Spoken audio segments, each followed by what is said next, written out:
Take a look around at the world you see. Open up your eyes to reality. Nowadays, all you see is stabbing, shooting. But let me make clear, she's my poetry, she's my rhythm, she's my rhyme, keeping me steady. She's like my lifeline. Look at me, I get all heady penning these love lines, but never could these rhymes define the sublime when we get together, our minds entwined. Welcome to another edition of the Peckham Podcast. The Met Police is so tied up in knots. I wonder where she comes from. I always thought there must be more to life than this. This is rubbish, this will never work in Suffolk. I don't know where you're getting all this stuff. If every day you're growing, if every day you're learning, and you're accessing the right resources and the right mentorship, you become a better version of yourself. The first victory you must have is over yourself. The ultimate battlefield is in the head. So says peace educator Prem Rawat. The winner of the war with the self. You have found peace. Welcome to Peckham Podcast. It's a long-form conversation today where big ideas are bound to meet local attraction, and the idea of intervention is going to be looming very large with the people that we have here. I'm really excited to have a double helping of guests for the first time on Peckham Podcast, and these guys met a few years ago. I've got Wallee McDonnell, who works with Celebrate Life. That began with music events. And then we've got Errol McGlashan.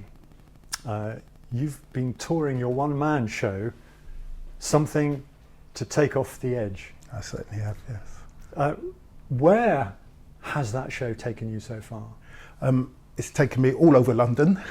Before this show, I hardly ever left London actually. but yes, I've been to Scotland, I've been to the north of England, round Yorkshire, Sunderland, loads of places I've never been before. So long live the arts. And yes. Can you just give us a flavour before we get into it of your writing?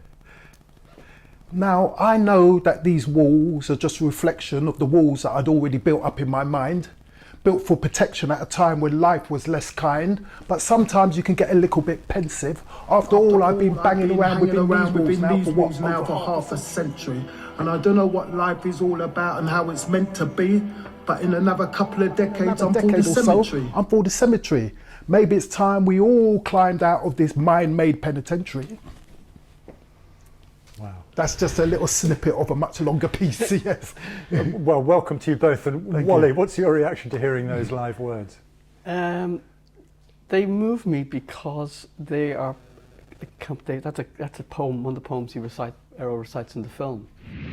In kids' homes and hostels, detention centre and Borstal, Brixton to Feltham, Belmarsh to Wano, I've done them all. I'm not even bothered no more.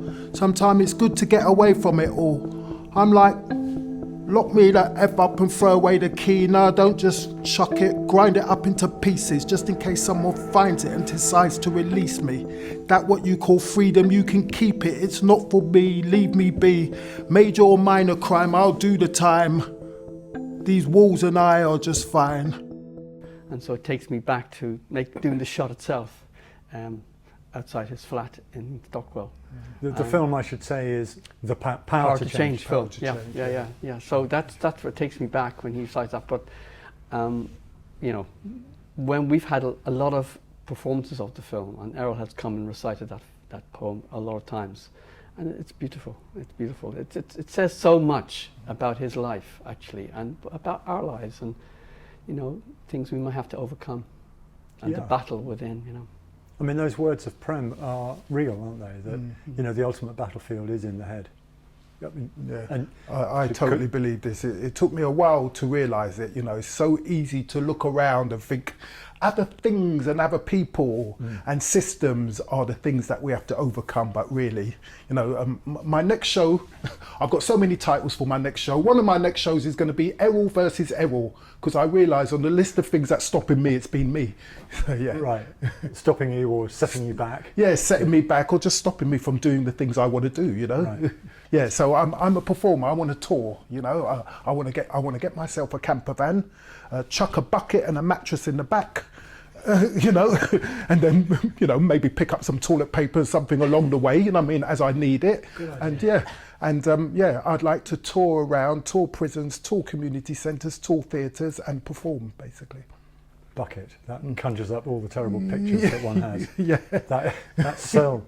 Well, yes, and because I've, in the 80s, the times that I've gone to prison in the 80s when there was no sinks or toilets, they were unheard of in the cell, let alone televisions. There's no sinks and toilets, and you literally had a bucket, and I lived like that for years, so I'm sure I can live in the back of a van. But no, I watched tons of van build videos, and they've got all sorts of toilets that you can buy, so yeah. Wallee, take us back to start your journey into Celebrate Life that led in turn to making the film Power to Change. There's been lots of journeys, but the one that led me to join Celebrate Life and become one of the founders of Celebrate Life was I was putting on music events at a place called St. Ethelburger Centre for Peace and Reconciliation in the City of London, and primarily music from the huge diaspora communities that there are in London. But I got a bit burnt out. I needed a break. I bumped into Ronnie Redmond and Wendy Reef, and they were interested in peace, but also they were really interested in music.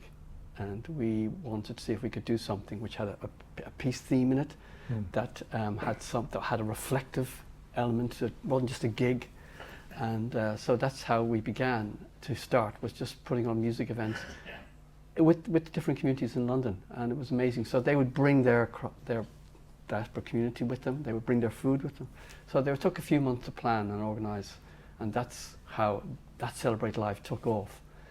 What happened then was, we're going back maybe 8 years, at least 8 years, when knife violence among young people exploded in London, and there was fatalities every day, and you could not kind of want to talk about it and think, this is just unacceptable.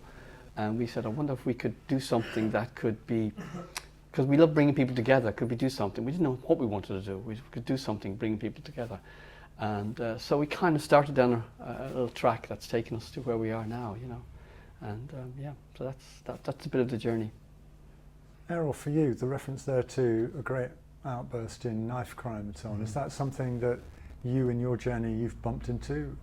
So yes, I've gone to a couple of the events which Wallee has arranged actually, where I've met some of the mothers of of the victims of knife crime. I will say this, when it comes to knife crime, you read the works of Shakespeare, you realise that knife crime is not a new thing. It's been going on for a long time. People have been stabbing each other from the beginning of time, Yeah. And also, there are young people in London, and they are playing table tennis, they're playing pool, they're doing music, they're doing exercise, they're driving cars, They are, knife crime gets all the marketing, like some of the top films, at the moment, when it comes to the inner cities and films and that, like Top Boy and Blue and that, they're always sort of, seems to be promoting, and I don't want to sound cliched in this, but it does seem like they are promoting that. And I just wonder if some of the glamour shouldn't be on these guys who, they're playing table tennis, and when they hit the ball, it goes over the other side and it jumps back over because they can put such a spin on it, And I just wonder, what are the things that we're glamorizing? But yes, luckily I haven't been exposed to knife crime. Nobody I know has been stabbed to death. But yes, it's been close to me because on my estate it's been going on, and I come across it. And also the times when I was in jail and I'd be reading other people, during the 80s, I got an A-level in law. And Did you? Yes, and I used to get loads of people, you know, because of course, if you've got an A-level in law, then you're a lawyer. You're a prison lawyer. So, and I got that while I was in Wandsworth. I'd done my O-level and then I got an A-level.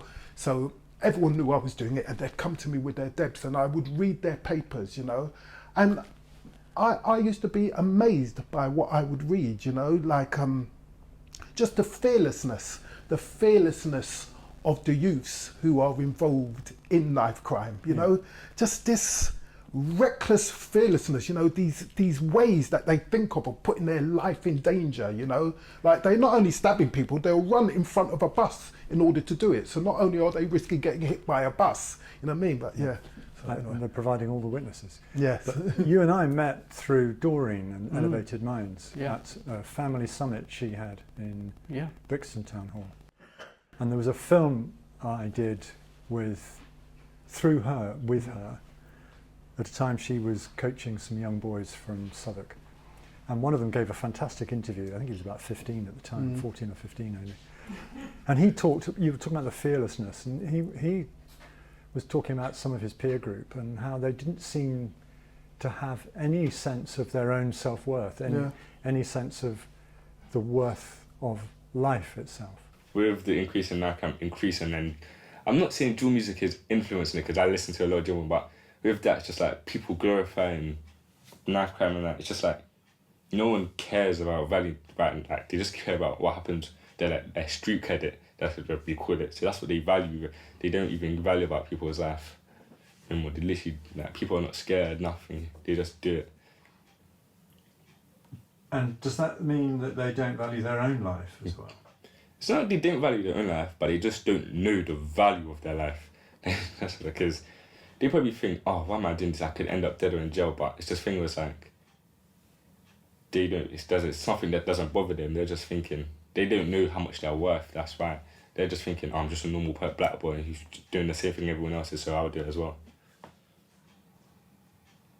Yeah. What's the way out of it? There's no way out. There's only these 3 ways, like my brother said: dead, jail, or alive. But as he says, your past was always valid. There's something always going to be haunting you. So, having introduced all that dark stuff, thank you for providing that interesting commentary on how knife crime as a subject is given so much exposure. Yeah, there's no doubt about it. It's glamorized, you know, and you know, like it's glamorized everywhere. You know, they don't want to. People don't want to say that. Oh no, music hasn't got anything to do with it. That the music is just reflecting on what's going on. But I don't know, man. You know, sometimes I hear some of these lyrics to some of these songs, and I just think, you know, if you're 13 and 14 and you're looking to identify yourself with something in the world, and then you've got this what I call bullshit with a bass line, you know what I mean? And you know, so the bass line is getting into you, so you're rocking to the music, but the lyrics are bullshit, but that's getting into you as well, and then you will think that that's okay. You're 14, 15, that's how I identify, you know what I mean? I identify as a road man, you know what I mean? And I've got to carry my things on me and all this, and I'm fed up of it. It's heartbreaking, and it's a waste of life, and I don't know, maybe it's just my age showing, but yes. I can say something too, because of the work I've been trying to do in Brixton with bereaved mothers. So then you start coming across people who are very broken from what's happened, and the ripple effects and that. So that's another side of it. So the glamour of the whatever, the news headlines, things like that, but when you go behind, the legacy of these crimes are pretty shocking, you know. And something you touched upon earlier, wider of you, was about this lack of self-esteem. It's really prominent with these young boys. And what can happen then is and the same thing can happen in prison, where people have to have a face on. So they're not in touch with themselves at all, and then they're going through life maybe reacting to something that's triggering them. And that's a problem as well, because their outlook then can be quite gloomy and can be kind of, what you were saying earlier, wanting to blame things, you know, whether it's the colour of their skin, whatever they, you know. So there's lots of levels about this situation, and you know, we don't have the solution, but we want to contribute towards something in a really positive way. Because I saw some of these films that you mentioned, and they were being so real. They left you devastated when you came out of the cinema. But we didn't want to do that. We wanted to put something, hope in there, and have the story. So when Errol tells his story in the film, you see the transition going on, and not just, especially from himself. He talks about, I don't want to blame the council, blame the police. But what about me? It's Errol versus Errol, but I know that myself because I'm dealing with myself too. My battle has always been Errol versus Errol. Too many times, us humans, we diagnose and prescribe for things outside of us. So I know what's wrong with you, and I know what's wrong with the government, and I know what's wrong with the world, and I know what's wrong with local government and houses. What's wrong with me, you know me? So it's me who needs the peace. And if you are peaceful, it will spread. And that's what the situation is for all of us, is learning to understand this journey and this two sides of us that we have to deal with, you know, and how we want to be in life. You know, there's certain things that we can do as people who work with young people and that to help them to kind of take different paths, you know what I mean, and identify with something other than being a roadman and that. But also, I do believe that the authorities, and when I say authorities, I'm talking police and parents, they play a role, you know. Like one of the things I say, I've said this at some of the screenings before, is that parents, you know, your 14-year-old should not be running about with a knife without you being, with you being unaware of it. The knife, what they got from the kitchen drawer. You know what I mean, whether they're scared or not, you know. And I just think that if you're a parent and you've got your 14, 15-year-old and you're living in an area and you see your 14, 15 or 16 or 17-year-old hanging about with some unlikely characters and all the rest of it, you know, or they're acting a bit scared, they're acting a bit dodgy, one of the things you should be doing is checking your knife drawer. You know, if I had a 15-year-old kid, I would search him. I would stop and search him before he left the yard, and I'd watch him as he's coming in to see whether he's stashing a knife somewhere.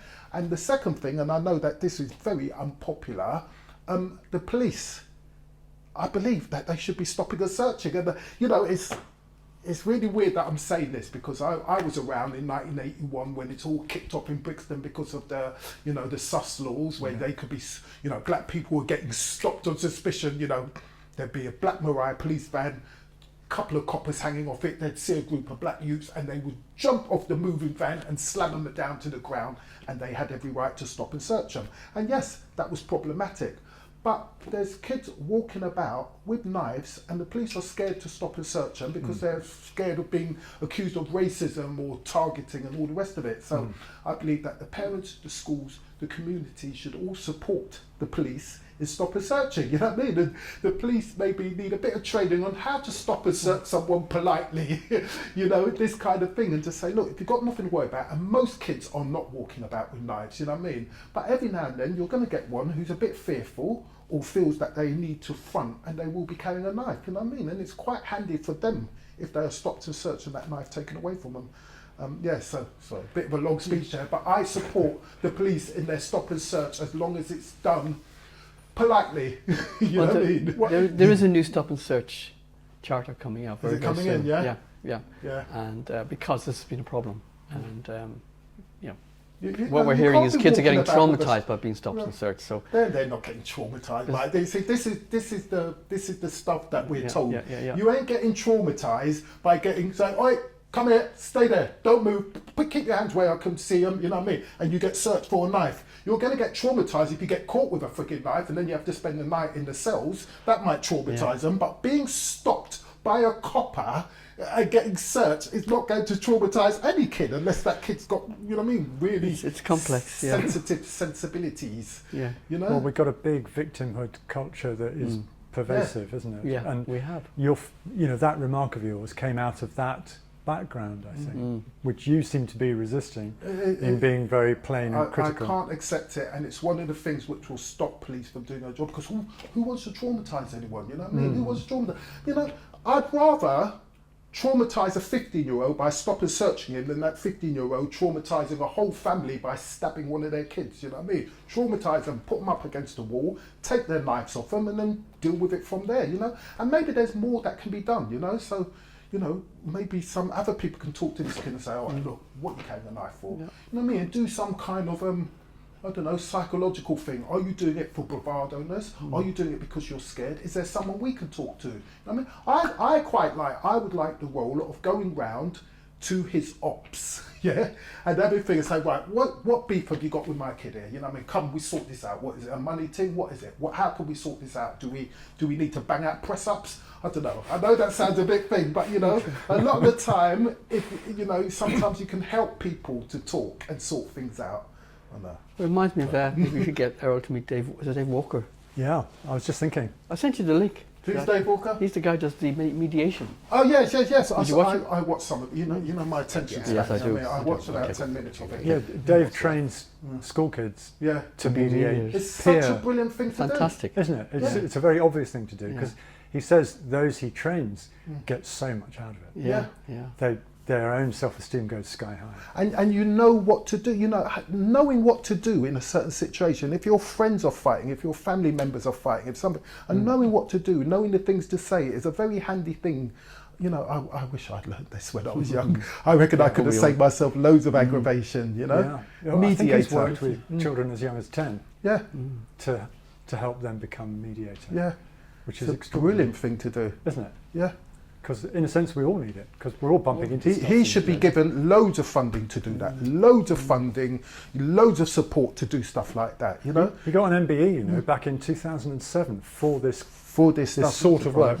I don't think he'd really got much into the peer mediating at that point, but his mediation work was recognised. And it's huge, because disputes, well, they spill over, don't they, into nonsense. Conflict is inevitable. And sometimes it's just so minor nonsense. Sometimes it's just rubbish what they're fighting over, you know what I mean? Something that when they're sitting in the cell, and I've been there, you know what I mean? I've been sitting in the cell before thinking, I could have literally walked away from that and it wouldn't have been no big deal, you know what I mean? Some stupid little violence I've committed or rowing or running my mouth, and I'm thinking, I could have literally just walked away from that and it wouldn't have been no big deal. I could be watching Netflix now instead of facing of facing a 3-year sentence or breach of this and that. Journey. Yeah. The journey you've been on since I've met you, even. There's a guy in your film, I can't remember his name. He says that he'd seen a friend stab a friend. Yeah, Elijah. EJ. Elijah, yeah. Errol knows him as well. How sad is that? Yeah. See a friend. Oh yeah, stab but a that's friend. not They all unusual. know each other. It's not unusual. He talked about being around a bunch of lost boys, and I was trying to be a man, so it didn't really make no sense. I had to change my plan. Yeah, and then he goes, that's rhymes. Yeah, sadly. that's it. But I mean, it highlights the territory, doesn't it? There's so much daftness. I remember, because I did a thing with the Southwark Police back in 2005, and then you could talk to young people about not carrying a knife, because one of the big things that will happen to you if you do is it could be used against you. Yeah. Because you'll meet somebody bigger or stronger than you. Yeah. So why would you give them a weapon? And also, if you stab someone, so you can stab someone, and their adrenaline kicks in, and they've got double the strength because their adrenaline's kicked in because they don't want to be stabbed, you know what I mean? You've got blood on the handle and all the rest of it, it's going to slip out your hand, you know what I mean? You can literally stab someone and it slips out of your hand, you know? So, yeah, there's so many reasons not to carry a knife. There's more reasons. Get on a train and go and live up country for a while if you've got beef on you know what I mean? I would say to a young person, listen, if you don't want to talk about it to someone, you know what I mean, then get on a train and bugger off for a while until things calm down, you know? But, you know, I did another knife crime project 2019 for 4 years, and going out listening to young people talking in schools and youth clubs and so on. This sort of talking. Yeah, he also opened up and see what we've bottled down. It took some professional people along just to listen, really, just to encourage young people to tell their story. Why isn't it safe to be a child and hit someone? And it seemed to me that the temperature in the room had changed, and people wouldn't buy the logic of carrying a knife was bad because you might harm your attacker. You had to have protection. Yeah. Even though you could easily... Even though it could turn on you, but that's not enough, You could end up a murderer. Yeah. Is that, are you really going to risk that?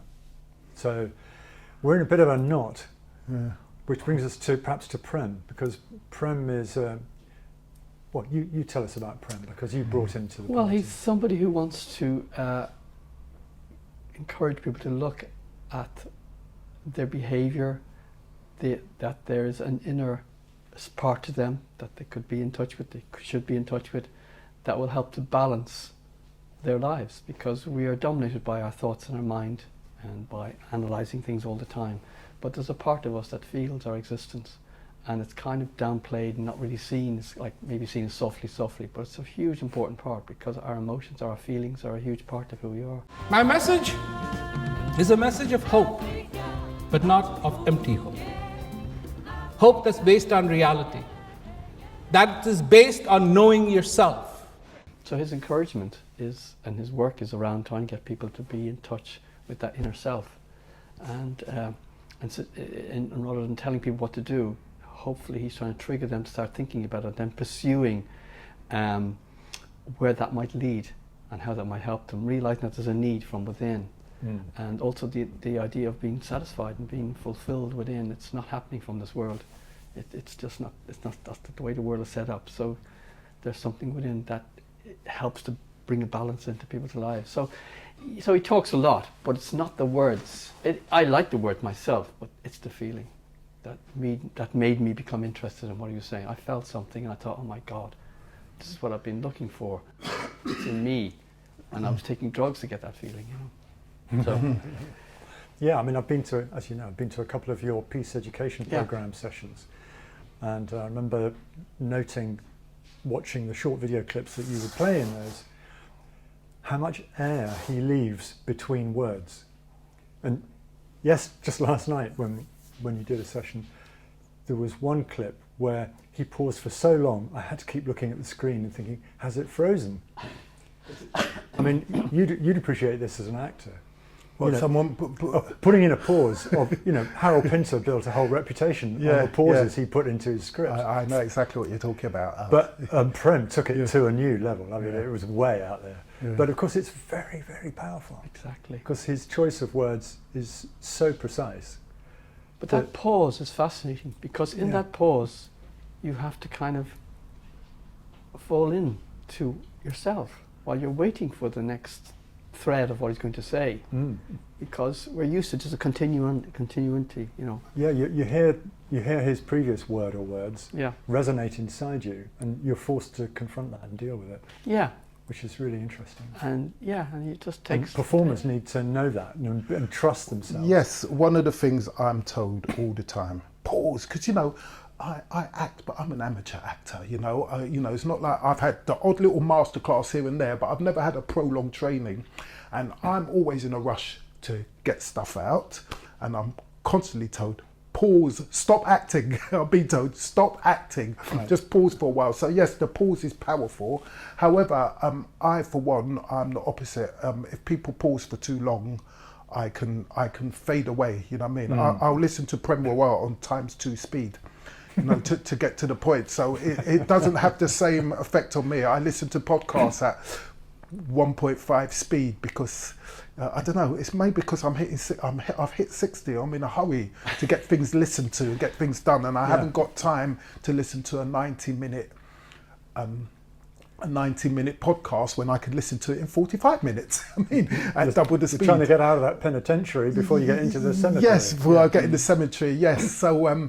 Yeah, and there's certain speakers who, don't get me wrong, my flatmate and I will argue about this all the time, because she likes to listen to things the way they are meant to be, the way they are delivered, and I say, can you just put it on 1.5 so that we can get on with it? But she says, no, because that's not how it was delivered. You're going to miss something. And yes, there is something to that. And maybe it's something I need to explore.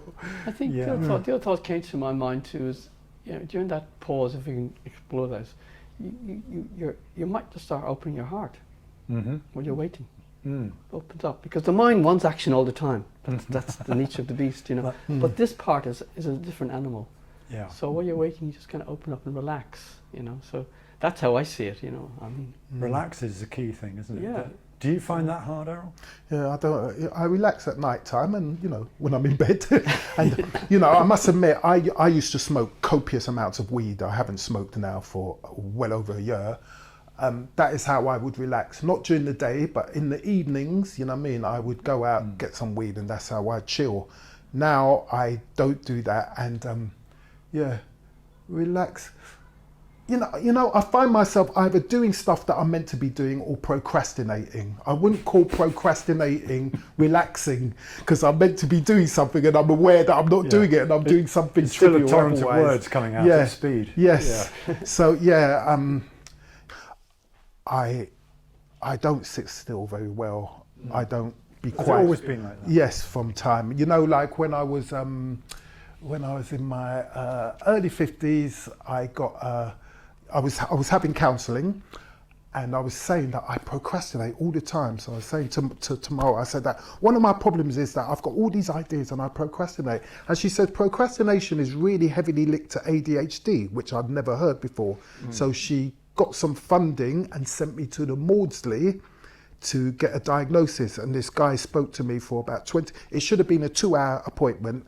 He spoke to me for 20 minutes. Well, in fact, he didn't speak. I spoke for 20 minutes and he diagnosed me on the spot. And he says, we don't have to do the 2 hours. He goes, he's done hundreds of these because there's a diagnostic test you do afterwards and all these questionnaires. And he goes, I just know that you are, you know, you got adult ADHD and you've had it all your life, you know. Yeah. So they gave me Ritalin. So you know you can't just get a prescription for Ritalin. You have to get funding in order to get a prescription for Ritalin. So my counsellor got me funding, and they gave me the Ritalin, and I took one of them, and then I never took it again because it was like having a buzz without the buzz. All movements within the prison has been suspended because they found a gun. However, I used to do the Vipassana meditation where you go for 10 days. 10 days, yeah. 10 days of torture. You sit there for an hour up to a time without twitching, without moving, and you just go for your. And I've been over 10 times and not speaking for 10 days. Whenever I tell people, they say, "What? You don't speak for 10 days?" They find it incredible. But yes, you know, I would have stuck out like a sore thumb if I did. They would have asked me to leave because nobody is speaking. You know. So yeah. Yeah, that would be difficult. But that would explain why school maybe wasn't too great for you. No, it definitely was. I just couldn't keep still and I couldn't keep quiet, you know. Because, you know, one of those boys that Doreen picked up that I ended up in this film I was doing at the time, he became the centre of it. He was ADHD, but undiagnosed till he was about year 8. Right. His primary school had been pretty chaotic increasingly. Year 7 the same. Year 8, finally his mother pushed and eventually there was a diagnosis given. And same as you, straight away, you know, 10 minutes, bonk, ADHD. Under control, and the medication he was given helped. Right. And with the coaching input, he gradually got it together, and then he just took off, and he suddenly is winning awards. Brilliant, yeah. Because you can turn it, you can use that energy, you know. So like when I'm on the stage, and I mean, one of the things that people say is that you're very engaging, you know what I mean. Your energy just keeps us on. I'm thinking, okay. That's a good thing because I want all eyes on me, you know. So ADHD, it's very good happy for that. Days. Yeah, but it's not good for like one-on-one conversations because you tend to dominate it. But when I hear of these, you know, like, of course I went through school undiagnosed. Yeah. But I come across people now and I diagnose them in 10 seconds because they remind me of me, but much more so. So, you know, like when I was touring Scotland, and after my show, I do a Q&A. And, you know, the amount of people who got ADHD and they're in jail is incredible. You know, you can just tell they're just hyper. They are just hyper. You know what I mean? They'll ask you a question. As you're answering that question, they've got another question which they're asking before you've even answered it. You know what I mean? And I'd have to say to them, whoa. Let me answer the question though, and they're kind of grateful for that, you know what I mean? And I always say to people, you know, give me a sign if I'm waffling on for too long. We want to be told. We need to be told. We don't want to be mouthing off and doing all the things, you know what I mean, letting off every minute. We want to be told, you know what I mean? And I find that one of the helpful things that you could do for people with ADHD, just say, okay, listen, rein it in a bit. I'm going to tell you beforehand, you know what I mean, when you're going off a bit, you know. Well, I find that helpful. do you think there could be some intervention in a prison, introducing greater awareness of ADHD for prisoners? Most definitely. in prisons. So things like dyslexia, ADHD, literacy is magnified in prison. When I say magnified, I mean that there's more people with those conditions in prison than there are on the out. So they say 1 in 10 people in the community have got some kind of dyslexia, affects them in some way. In prison, it's 50% or more.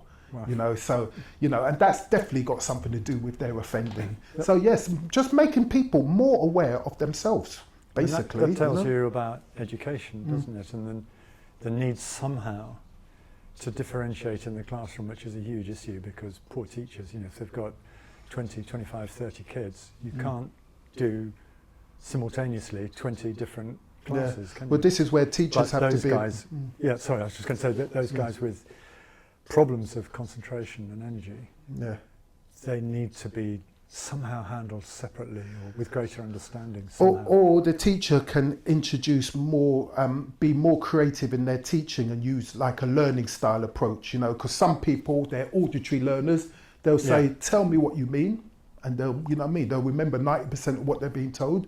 Some people are more, visual, they'll say, show me what you mean.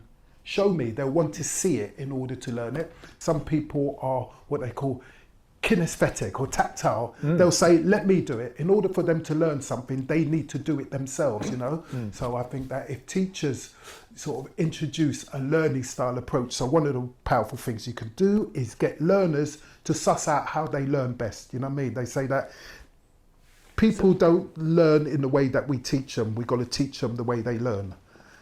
So we have to, teachers have to, modulate their teaching style and not just think, all right, you shut up, listen to me, and then you'll learn, because that isn't how I learn, I'm more likely to learn by talking, by repeating the question that's just been told to me, that kind of stuff. So you just mentioned, auditory, visual and kinesthetic breakdown of information and learning. That sounds like you studied coaching. Yeah, well, it's not coaching. So in a previous lifetime, I used to be a family learning tutor. So I used to work for London South Bank University. There was an organisation called LLU+, the London Language and Literacy Unit. And I used to, how I got into it, I had 2 kids. They were like 18 months apart. And I used to take them both to nursery, or drop one off at the nursery, one off at year 1. And this woman came up to me, so she goes, it's so good to see, a dad with his kids. Why don't you come to this parenting group and, set an example for the other parents? So I said, okay. Within 6 weeks, I was running the course because I really got into it, because one of the first things was about learning styles, this idea of how people learn differently. And as this woman was talking, I thought, that's me. Right now, it's all about the bang up, innit? All movements within the prison has been suspended because they found a gun. A model gun, just a sculpture that a prisoner shaped out of matches and glue just for something to do. He lovingly sanded, painted and varnished it till it looked like the real thing.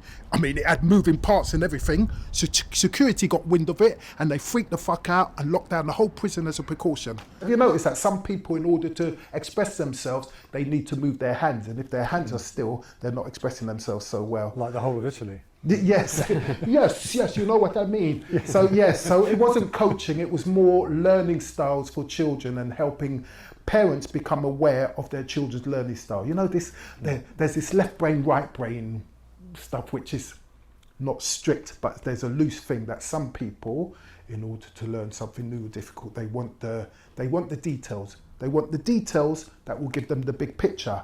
Some people, like myself, I can't pay attention to the details until I have the big picture. So in other words, tell me what you're going to talk about first and then talk about it. If you're going to start talking about something, you're going to take a while to get to the point. I'm going to start thinking of Netflix and John Wick. Yeah. John Wick Part 4, which I'm listening to at the moment. Old approach if I talk too much, I told you, you've got to shut me up. Just elbow me.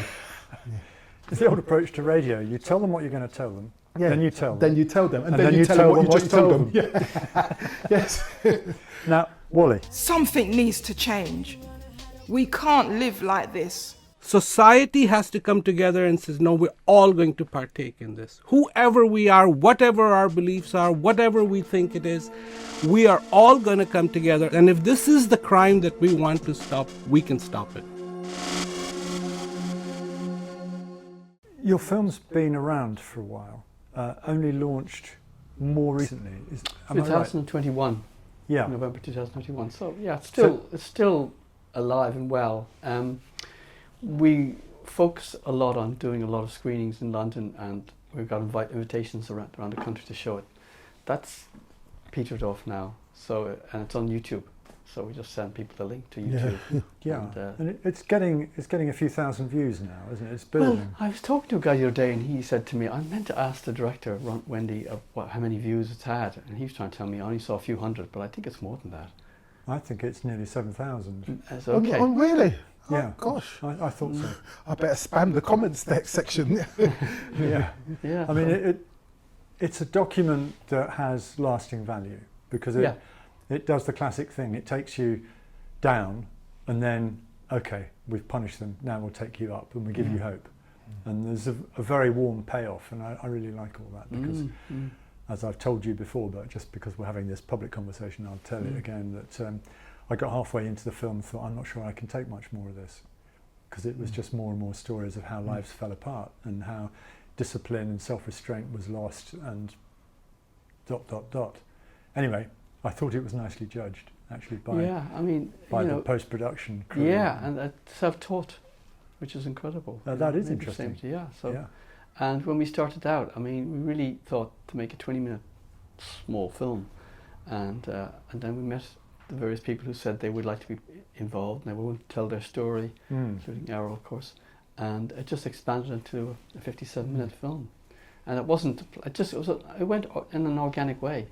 So so we were pleased with the outcome, and the editing she did was fantastic. Yeah, the film makes sense. It looks good. Yeah, it appears as though it's had a soundtrack. Yeah, it has. Yeah. I thought I was safe within these walls, but these walls are a liar.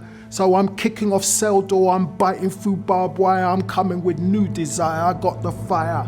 No more will these walls have me fumbling around like a stumbling clown. Oh, that rumbling sound, prepare the ground. It's these walls, they're about to come tumbling down.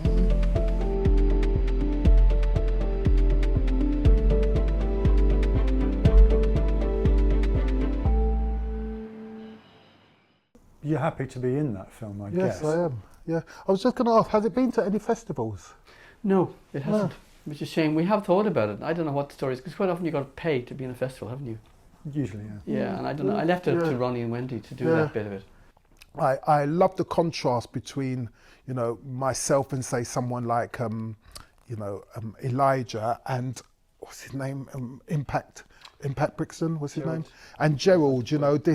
This idea of who you hang about and where you go to school and who's around you and who has faith in you can affect your outcome, and I was so glad that element is in there, so he's one of the people who's being interviewed for the film and he's one of the characters in the film, but his trajectory was different, and it's very clear what happened. There was somebody on the estate who took an interest in him because he took an interest in computers. He responded to a flyer that came through the door, well, as you know, in the film, So this guy who's doing computer science, and he just wanted to do something for the community, so he leafleted the whole estate, and he got one person who responded. So he said, right, because you responded, you know what I mean?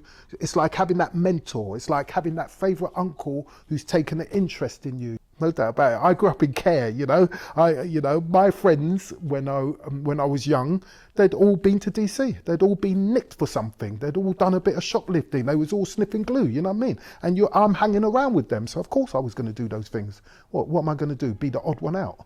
So yeah. Peer pressure's hard, isn't it? It's powerful. Very powerful thing. And we can use that, Wally, maybe later in life in a funny way, beneficially, to encourage people to go to a peace education program session. The way I see it has been, it had to be my own work first before I could really communicate something to somebody or introduce a subject about what are you doing with your life, or are you happy, or whatever might trigger the conversation, because we haven't been brought up. We're brought up to really focus on the world, And the idea of being in touch with something inside is kind of like almost a foreign idea. So you can't press it. So it has to be something that can come up, and someone's saying, yeah, you're looking very well. What does it for you? You know, that might trigger it. You know, and what I tend to do, and it's a lot of work actually, is I go to loads of meetings to integrate with the community, with the police, with the council, and try and get my voice heard. It's not easy at all, actually, to be honest with you. And in fact, I was talking to Doreen's husband at the event they had in the Scoop in the bridge there a few weeks ago, and he was saying, and they've had so much, they've done, their profile is much higher than Celebrate Life, and he said it's hard. I have to say it's my own journey that has helped me to survive my backstory, nothing comparable to what Errol went through, but I do grow up with no self-esteem, no self-confidence at all, and actually leaving Ireland was a huge change, made a huge life-changing moment for me. So I went to a different world that wasn't a city, and so I wasn't overwhelmed by so much going on, and I landed in Gloucestershire, and so I could find my feet, and start kind of thinking, what do I want to do? What is it that I feel I can? I was totally unskilled. What is it that I want to do in life? Where, you know? So there's been a journey, and different things came up, and I said yes to them again and again, and it's taken me to where I am now. So, and when you think about what's happening with us meeting, I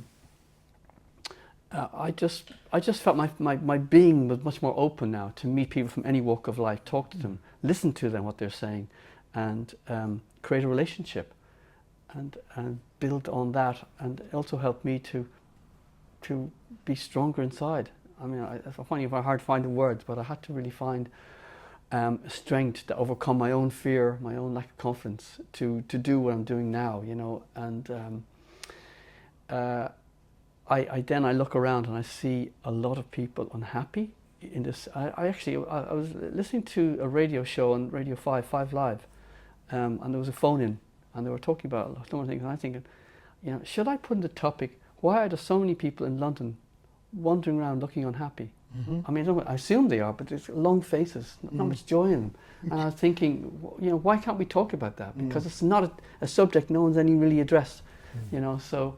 and lonely. And lonely. Yeah. People don't talk about it, the loneliness. Yeah. Sometimes people say, "You all right?" And I think, yeah. Then I realise my default expression is just one of miserable. Yeah. Can I just say that I think that one of the things that makes you so relatable, because everybody who ever I know who's heard of you has got positive stuff to say about you all the time, and I think it's this thing that you've got, like when you're looking at people, when you're vibing at people, you're interested in their lives, for starters, you know what I mean, and you got this non-cynical kind of vibe to you, whereas I'm very cynical about people and about things and what they're doing and all the rest of it. Well, I can be, and I find that, you know. And I think that's what makes you relatable in that. And yeah, you should have definitely won that. You should have won that Lambeth Award. I mean, he was nominated for an award in Lambeth.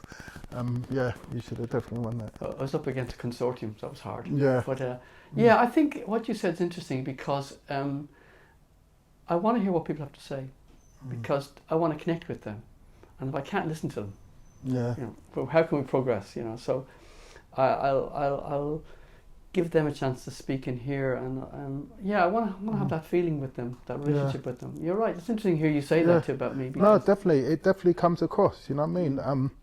You're a listener. You're listening to people, and I should be a better listener because I'm a poet. I go to poetry events. You know what I mean? You would have thought that I'm a good listener. You know what I mean? But I will listen to you summarising when they poems.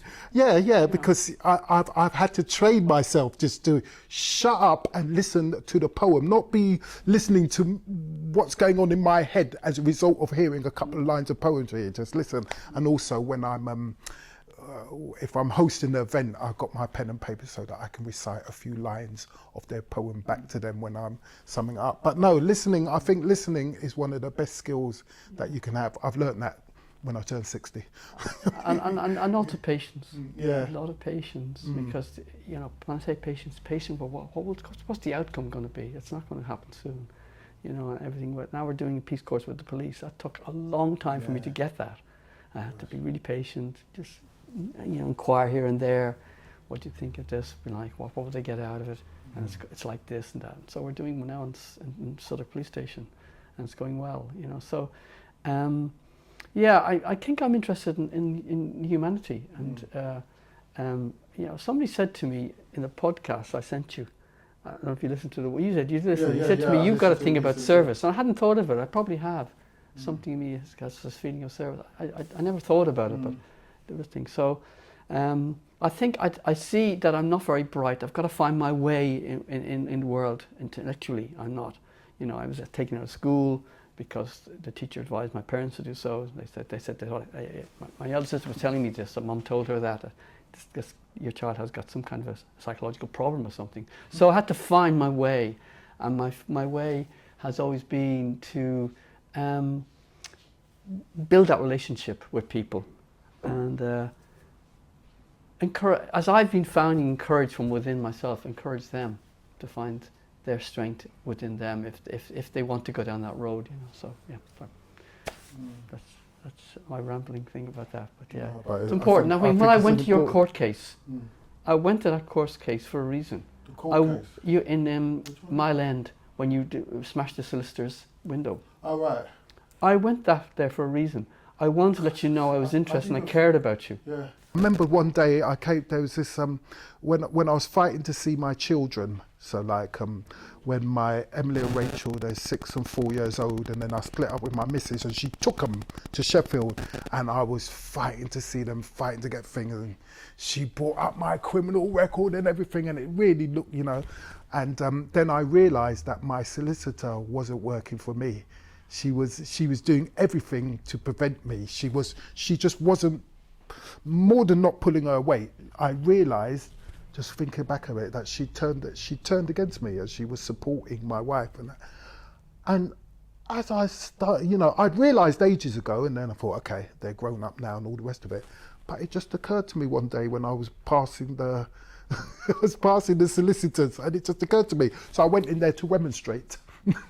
There's another one. There's this guy who his name was Robin when I used to live in North London, and I'd got my bike. I was about 7 or 8 years old, and he stopped me, and he goes, "Listen, I need to sort something out on your bike," and he took off my brake pads. He just took them, and I watched him doing it, and even his friend said to me, "Oh mate, you're not going to get them back," and Robbie said to him, "Shut up," you know what I mean, that kind of thing. But I kind of convinced myself that wasn't happening, and I let it happen, you know what I mean.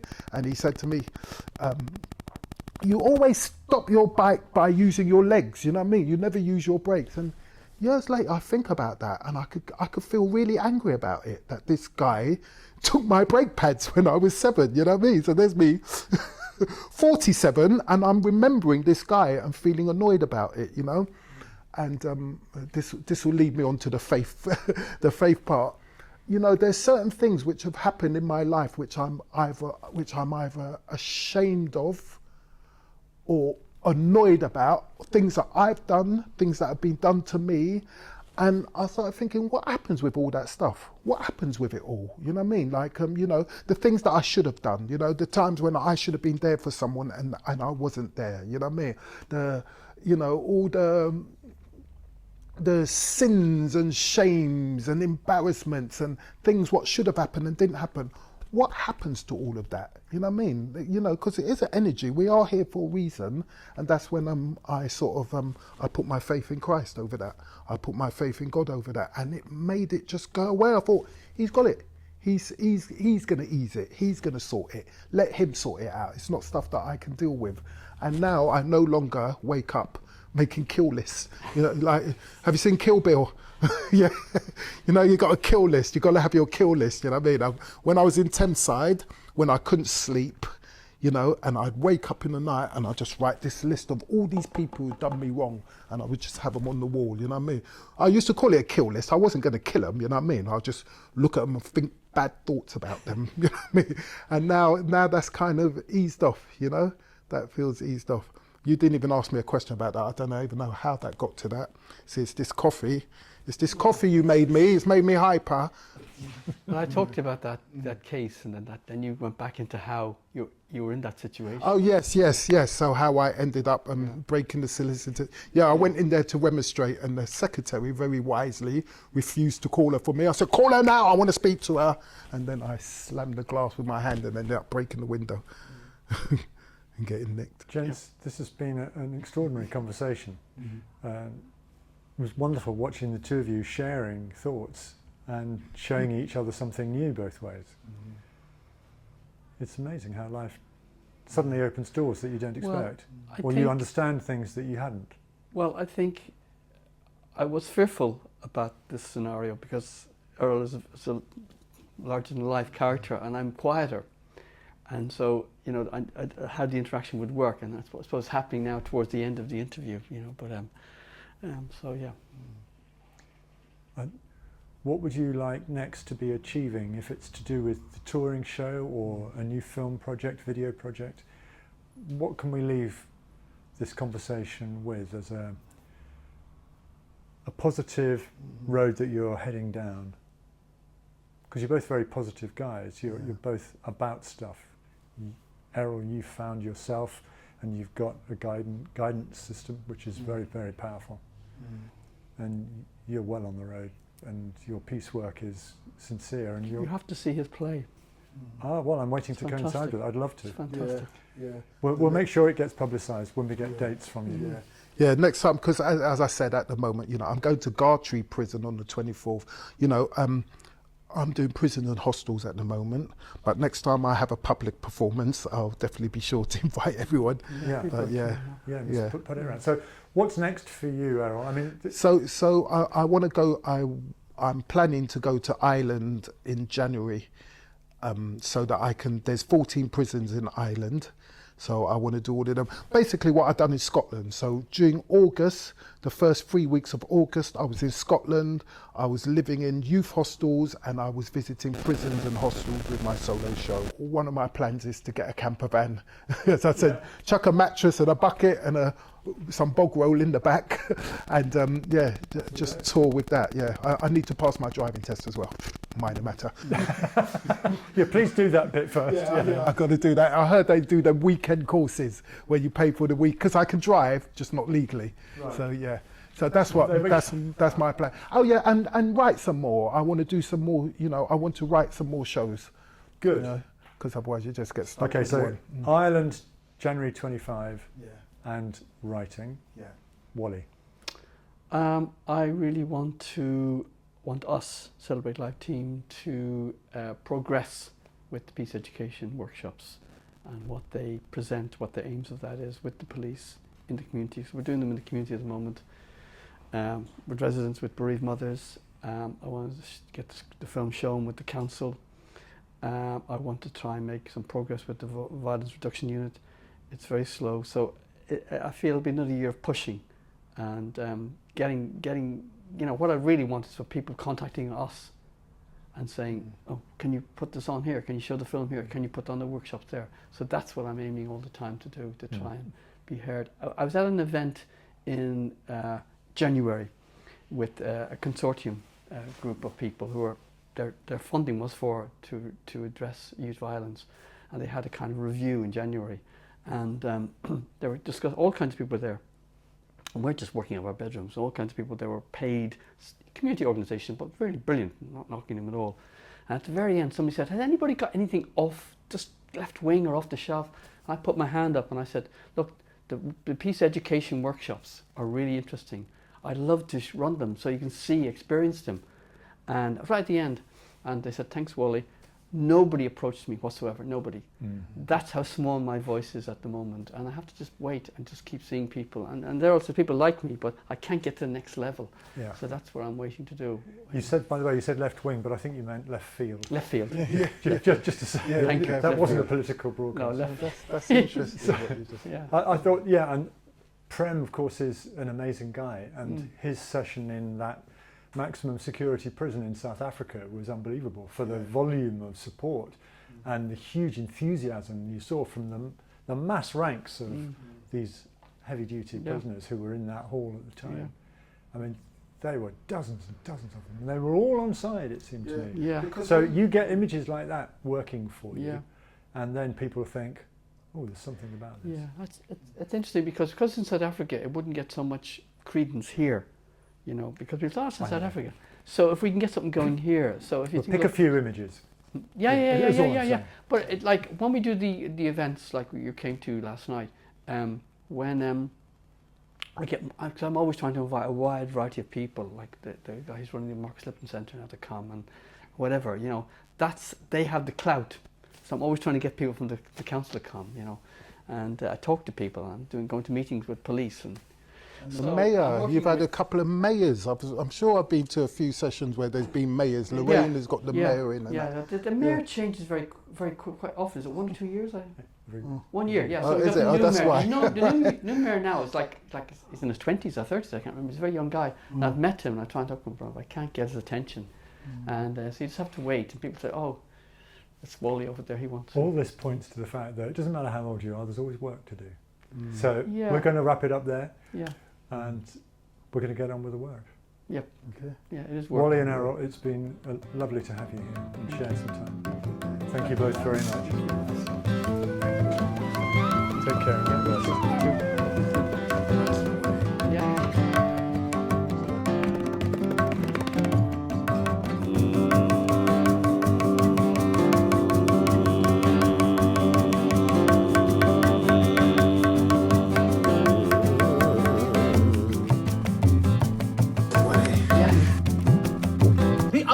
Battlefield. Is it not right here? They all said